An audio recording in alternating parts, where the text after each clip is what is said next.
A vida muda, e muda o tempo todo. Tudo é impermanente. Mas o que acontece quando decidimos abrir os olhos para o fato de que nós mesmos somos seres altamente mutáveis e passamos a ser autores dessa mudança? Nesse vídeo, vamos conversar um pouco sobre a minha trajetória e sobre o poder transformador de compreendermos e abraçarmos a nossa vastidão. E já que estivemos falando por aqui em reconexão, em voz interior, e quanto a mim? Quem vos fala? Como eu me reconecto? Como eu vou falar sobre encontrar satisfação, felicidade no simples, na rotina, nas atividades corriqueiras, quando eu mesma me perco vez e outra em tantas obrigações que não parecem estar me levando de encontro a quem sou ou quero me tornar? E tenho parado para refletir ultimamente e me perguntado: quem eu realmente sou? Quem eu quero me tornar e por quê?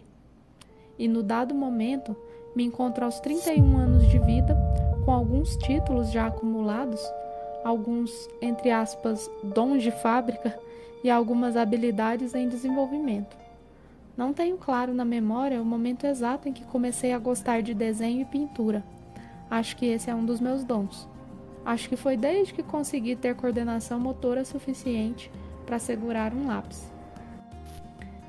Daí então, passei pelo gosto por experiências científicas, aquelas de quando você é criança e quer desmontar todos os eletrônicos que não funcionam mais só para descobrir como são por dentro.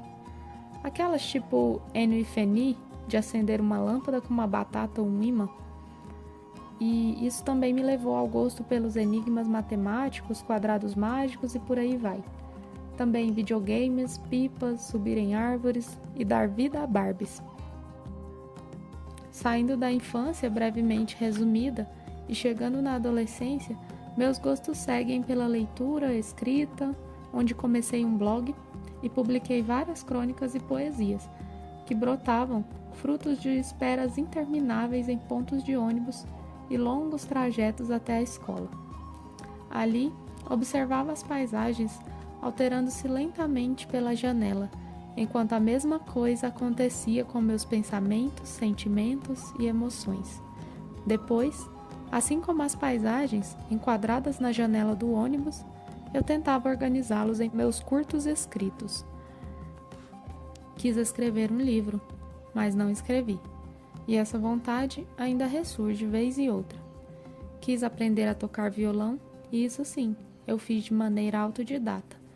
Não sei ler partituras, tampouco me desenvolvi em teoria musical, mas consigo tocar as músicas que gosto e me perder por horas a fio dedilhando as cordas.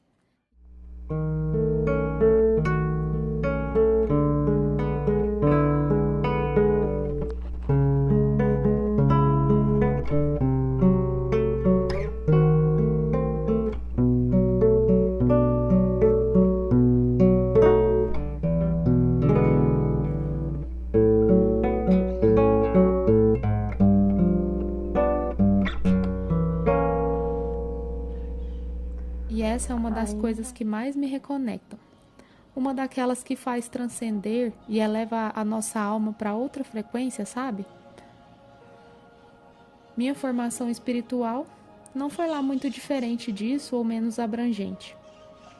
Passando desde o cristianismo e nele variando entre catolicismo e protestantismo, uma filosofia japonesa na qual eu fui batizada,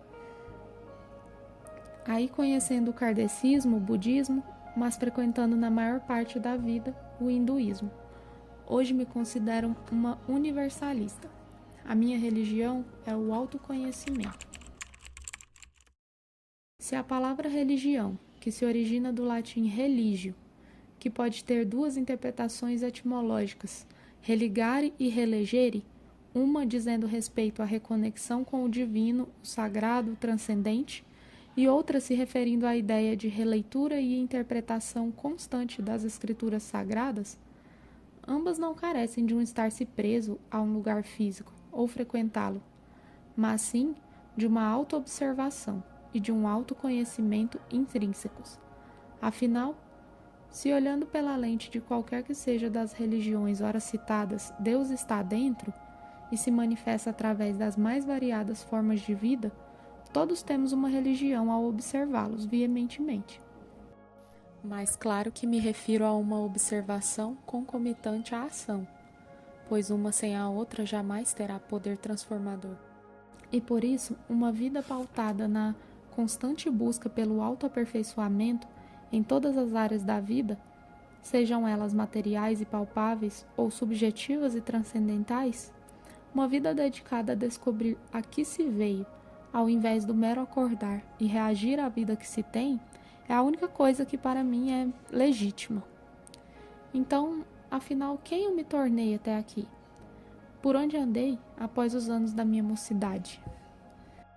Creio que toda a minha salada existencial, minhas inclinações, afinidades, dons e hobbies, me levaram primeiramente ao curso de eletrotécnica, o qual cursei junto ao ensino médio e que depois me levaria a atuar na manutenção aeronáutica, depois na manutenção de computadores e notebooks, e perceber então que ainda não era por aí que eu gostaria de seguir, pois ali estavam atendidos o meu desejo de compreender o funcionamento das coisas e a matemática interessante que está por trás de todas elas. Mas havia ficado de lado a imprevisibilidade, diversidade, subjetividade, característica inerente das artes. Então, me pego seguindo para a graduação em arquitetura e urbanismo, que me parecia um tanto ampla, e ao me formar, provou que eu estava muito correta. Imagina um campo da ciência que é um leque absurdo e infinito de possibilidades. Por definição, se você perguntar para o Google o que é arquitetura, ele te responderá que é um campo das ciências sociais aplicadas, mas também possui fortes ligações com as ciências exatas e as artes. O curso de arquitetura e urbanismo envolve o estudo de aspectos sociais, históricos, culturais, funcionais e estéticos na criação de espaços, desde edifícios individuais até o planejamento urbano. Então, creio que não poderia ter escolhido algo que ressoasse melhor comigo. Ao mesmo tempo que envolve as exatas, envolve as artes, a análise do comportamento humano, da sociedade e, por conseguinte, é também filosofia pura. Ela também é, portanto, uma grande saladona, onde é possível se encontrar em algum momento. E com certeza, se você é arquiteto, mas também não se encontrou ainda na área mais óbvia da profissão, que é como projetista de qualquer tipo de construção ou espaço, você estará atuando em alguma coisa que se afiniza com qualquer parte desse enorme leque. Isso porque essa é uma característica forte entre os arquitetos. Normalmente são pessoas altamente expansivas, multipotenciais e ecléticas. E normalmente esses muitos gostos estarão ligados a qualquer tipo de manifestação artística. E se um dia eu achar que não me encontrei ainda, eu mudo novamente. Por mais que já tenham se passado décadas e eu preciso me reinventar completamente. Então, agora que já passei pela infância, adolescência, religião, filosofias de vida e cheguei à fase adulta, quero concluir com uma pergunta que justifica todo esse textão discorrendo sobre a minha vida. Quem sou, ou pelo menos acho que sou, e com que autoridade eu vos falo sobre a autodescoberta, o autoconhecimento e o autodesenvolvimento? Primeiramente, não sei se devemos, nesse caso, dar ouvidos apenas a alguém que tenha autoridade, visto que somos todos aprendizes na escola da vida, buscando a melhor maneira para se viver. Então, será que alguém tem mesmo essa tal autoridade? Mas, como eu não me sinto à vontade ainda para aparecer aqui, e por isso estou sendo sincera comigo mesma quanto a isso, fato que também não me impede de mudar, caso em algum momento eu sinta essa necessidade, eu quis me fazer conhecer um pouco, ao menos por esse relato, para quem possa interessar e para oferecer um ponto de conexão para os que me ouvem. Quem sabe a minha história também seja um pouco da sua e eu possa te fazer enxergar algum ponto que para você ainda é cego, ou receber pontos de vista de outras pessoas que clareiem a minha jornada. E por mais que tenhamos conhecimento, bagagem de leituras complexas, vivências, experimentos que nos deem maior autoridade para discorrer sobre esse assunto, é como bem disse Raul Seixas: Antes de ler o livro que o guru lhe deu, você tem que escrever o seu. E Deus sabe quanto eu leio livros de gurus. Inclusive, foram a maior parte das leituras de toda a minha vida. Mas eu já venho escrevendo o meu há tempos, e me interessa tudo o que diz respeito ao autodesenvolvimento.